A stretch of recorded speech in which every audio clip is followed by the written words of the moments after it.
kembali lagi di sini bersama aku Siva Aisyah di konten podcast Basa Basi. Bahasana bahas ini. Yeay.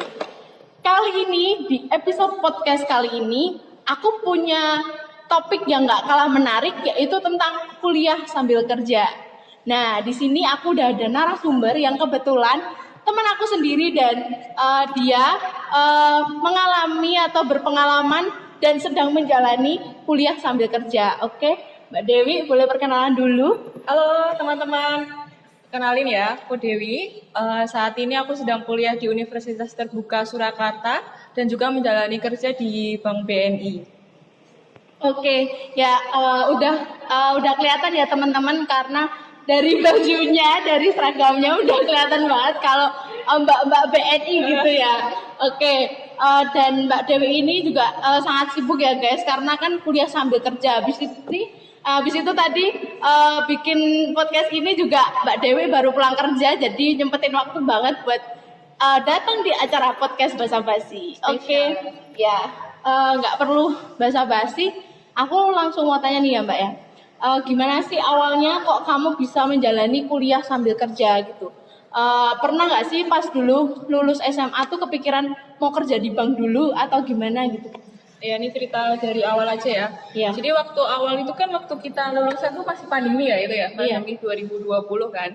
Nah, jadi waktu awal-awal pandemi di mana banyak tempat kuliah yang juga tutup, tempat yang mungkin aku pengen di sini ternyata udah masih tutup karena juga terhalang nggak bisa seleksi karena pandemi juga.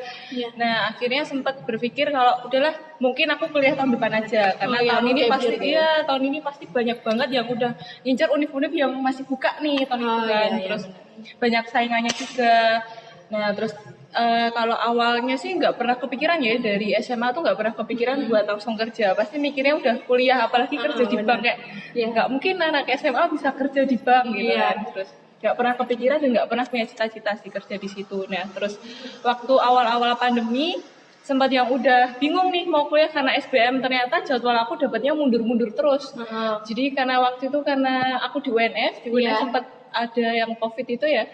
Nah, itu mundur sampai akhirnya aku yang paling terakhir. Nah, akhirnya ada pembukaan lowongan BNI dulu, aku BNI Yogyakarta dulu, KCUGM. Kirain langsung di Pertama daftar sana dulu, tapi iseng aja sih, dan daftarnya itu kayak yang kita dapat pelajaran dari SMA itu loh, buat surat lamaran pekerjaan, buat CV dari SMA. Iya, jadi kayak cuman bukan daftar kerja beneran, jadi kayak cuman apply main-main aja gitu. Pertamanya emang nggak niat gitu, emang nggak niat mau rencana emang mau kerja di bank gitu nggak? Iya, emang karena pikirnya kayak nggak mungkin aja juga lolos. Saingannya juga pasti udah pada sarjana juga kan, udah yang berkualitas lah.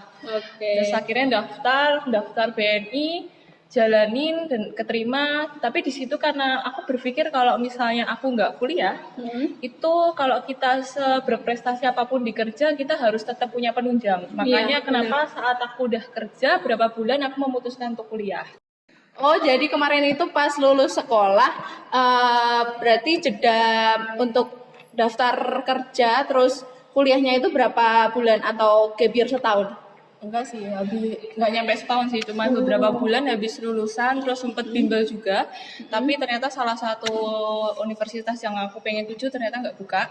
Ya udah, akhirnya sempat bingung sih, situ bingung. Cuma beberapa bulan, terus dapat dari BNI itu nge-apply, lewati beberapa tahapan tes, ternyata lolos. Ya udah langsung bulan Agustus tahun lalu udah langsung kerja.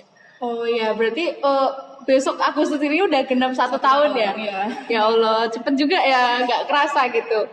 Oke, alasan apa sih yang membuat Mbak Dewi itu dulu tuh kemarin memutuskan untuk mau kuliah sambil kerja? Kan emang kalau kerja kan emang coba-coba awalnya, tapi juga ternyata keterima gitu kan.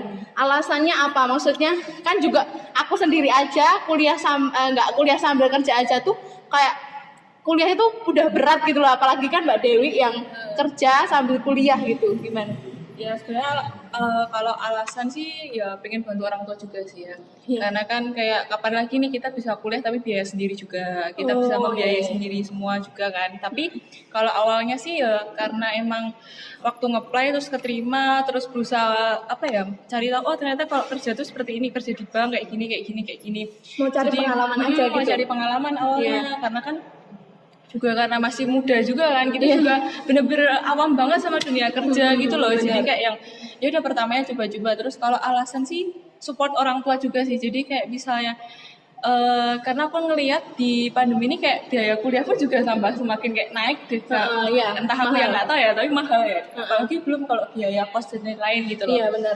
ya jadi aku ya udahlah kalau misalnya ada nih cari-cari ternyata kuliah yang buat karyawan juga mungkin lebih murah juga kayak gitu terus ya udah akhirnya untuk memutuskan orang tua juga support maksudnya ya udah nggak apa-apa kalau misalnya emang kamu menjalannya juga menyenangkan bisa membagi waktu antara kuliah sama kerja orang tua support gitu jadi kayak dia seneng alasannya ya pasti karena orang tua juga. Oke, terus kan juga kerja sambil kuliah. Cara kamu membagi fokus dalam pekerjaan dan saat kuliah itu gimana?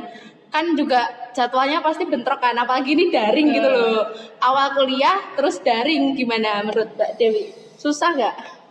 Susah sih apalagi waktu masih kerja awal-awal gitu kan kerja awal-awal adaptasi waktu kerja waktu mau kuliah juga Iya. jadi waktu kerja kan kayak yang udah jadi aku ke kuliahnya itu beberapa bulan jadi beberapa bulan kerja dulu baru aku masuk kuliah jadi adaptasinya dari yang cuman biasanya pagi sampai sore udah pulang kerja kita tidur mandi besok kerja lagi kayak gitu lagi yang bener-bener nggak mikir apa-apa nggak ada tugas cuman mikir oh ya besok kerja ngadepin nasabah kayak gini tapi adaptasi di awal itu agak susah sih. Jadi bagi fokusnya pun sampai saat itu juga masih kayak terus belajar karena kan kuliahku juga setiap hari gitu loh. Setiap hari kadang habis pulang kerja belum kadang kalau misalnya di pekerjaan kan kita nggak bisa memastikan kapan kita pulang jam berapa kadang kemarin bisa pulang jam 4 sekarang bisa pulang jam 7 malam kayak gitu jadi kalau aku bagi fokusnya sih ya aku maksudnya punya planning ya. Jadi segini aku harus ada nih tugas segini berarti hari ini mau misalnya hari ini bisa pulang cepat, berarti aku harus ngerjain tugas ini dulu. Besok bisa pulang cepat lagi ngerjain tugas ini. Jadi kalau misalnya bagi fokus ya karena tergantung niat juga ya kan kadang kita juga malas juga ya. Iya benar.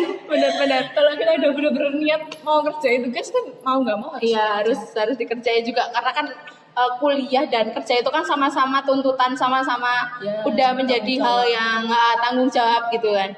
Terus kendala apa aja yang Mbak Dewi alami saat harus kuliah daring tapi juga harus bertanggung jawab dalam kerjaan? Nah ini sih kalau kendala sih dari awal sih kayak berat rasanya pertama berat karena udah capek ya karena dulu kan juga waktu awal-awal masih adaptasi juga sama kerjaan aku juga harus adaptasi sama kuliah juga jadi capek yang musuh paling besar itu waktu udah habis kerja capek pulang malam capek cuma mau tidur nah itu bener-bener musuh banget Harus nganu niat lagi gitu ya harus cari gimana motivasi biar gimana harus semangat lagi gitu ya benar alasan ini harus kuliah harus dikerjain bahkan dulu waktu awal-awal adaptasi kuliah itu bener-bener parah sampai kadang tuh aku nggak kerjain tugas juga udah capek pulang jam segini udah malas udah kendalanya sih kayak gitu sih cuman kalau sekarang mungkin udah mau setahun kerja aku juga udah bisa beradaptasi gitu sama kerjaan jadi bisa lebih enjoy juga jalanin kuliah.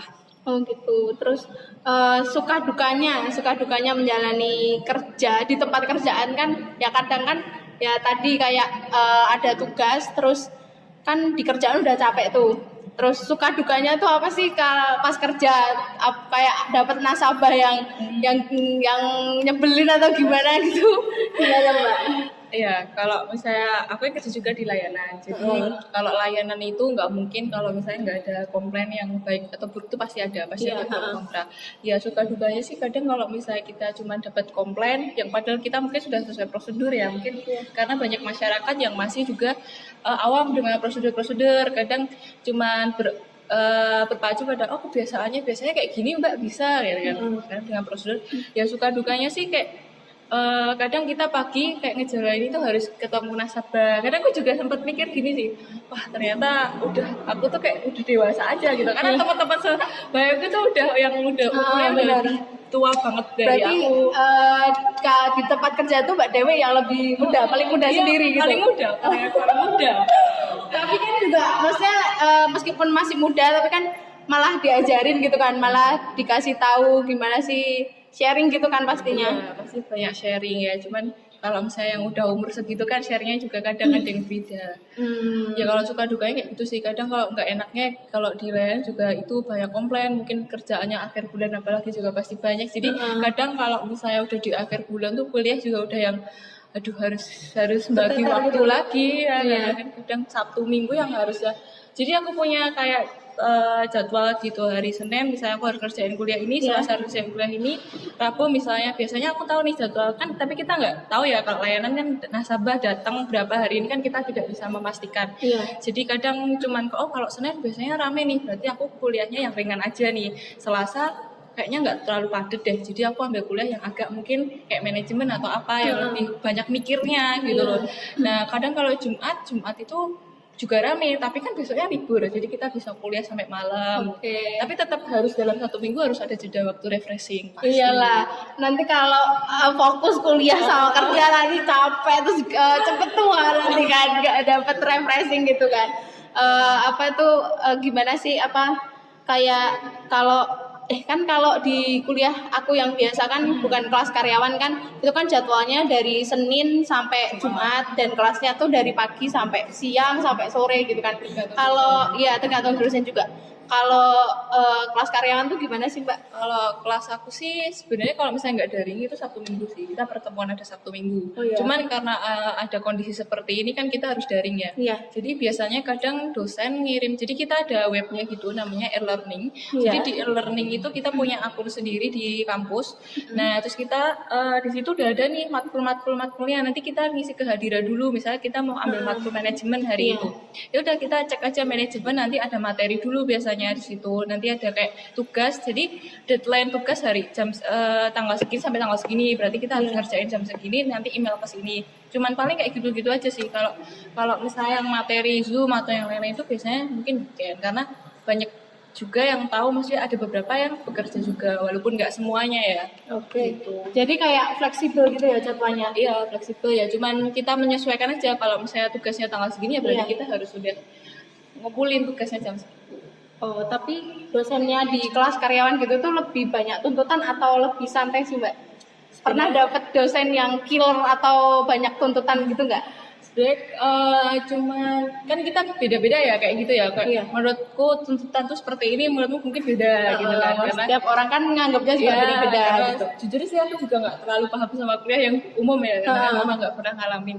Kalau misalnya tuntutan sih nggak terlalu, cuman kadang kalau misalnya udah ngasih tugas ya kadang langsung banyak jebret satu, misalnya langsung dari tanggal segini sampai segini. Jadi kan kita kadang bagi-baginya itu yang bingung. Dan kalau di e-learning itu biasanya ada kuisnya dulu, jadi kuis habis materi ada kuis. Jadi biasanya juga karena kita ada modul, lebih banyak diambilnya dari modul. Nah modulnya itu kan tebel ya. Dari situ kayak udah mau cari materinya aja udah malas ini. Iya, karena kan lihat modulnya aja tuh udah ngep gitu ya, baca tuh jadi males gitu. Oke, ternyata seru banget ya guys, pembahasan kuliah sambil kerja. Jadi ternyata tuh kuliah sama kerja itu gak gampang gitu ya, padahal kuliah yang aku aja yang ngalamin kuliah sendiri, kuliah aja itu aja udah kayak capek, kadang tuh ngeluh karena tugas banyak, terus dilanda males, bosen juga. Ini kenapa nggak tatap muka, malah corona juga makin tambah kan, pandemi nggak segera berakhir, jadi kan makin di rumah terus gitu. Oke Mbak Dewi, terima kasih udah nyempetin waktu datang di podcast Basa Basi. Terima kasih sharingnya. Semoga Mbak Dewi makin semangat kuliah, sukses terus kuliahnya dan kerjanya gitu. Terus jaga kesehatan juga ya Mbak Dewi. Sekarang. Oke. Sekian guys podcast Basa Basi kali ini. Terima kasih sudah menonton dan see you. Bye.